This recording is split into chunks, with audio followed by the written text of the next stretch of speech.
بسم اللہ الرحمن الرحیم۔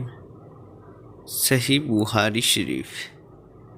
ہم سے قیس بن حفص نے بیان کیا، ان سے عبد الوہاب نے، ان سے امش سلیمان بن مہران نے ابراہیم کے واسطے سے بیان کیا، انہوں نے علقمہ سے نقل کیا، انہوں نے عبداللہ بن مسعود سے روایت کیا، وہ کہتے ہیں کہ ایک مرتبہ میں رسول اللہ صلی اللہ علیہ وسلم کے ساتھ مدینہ کے کھنڈرات میں چل رہا تھا اور آپ کھجور کی چھڑی پر سہارا دے کر چل رہے تھے تو کچھ یہودیوں کا ادھر سے گزر ہوا۔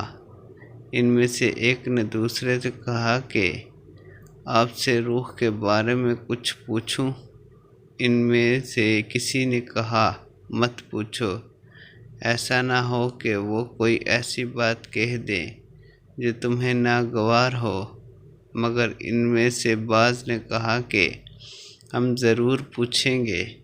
پھر ایک شخص نے کھڑے ہو کر کہا، اے ابو القاسم، روح کیا چیز ہے؟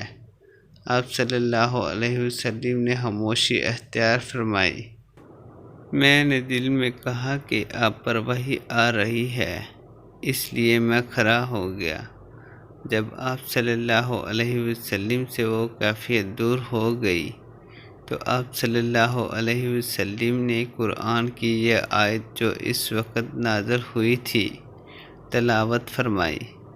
اے نبی، تم سے یہ لوگ روح کے بارے میں پوچھ رہے ہیں، کہہ دو کہ روح میرے رب کے حکم سے ہے اور تمہیں علم کا بہت تھوڑا حصہ دیا گیا ہے، اس لیے تم روح کی حقیقت نہیں سمجھ سکتے۔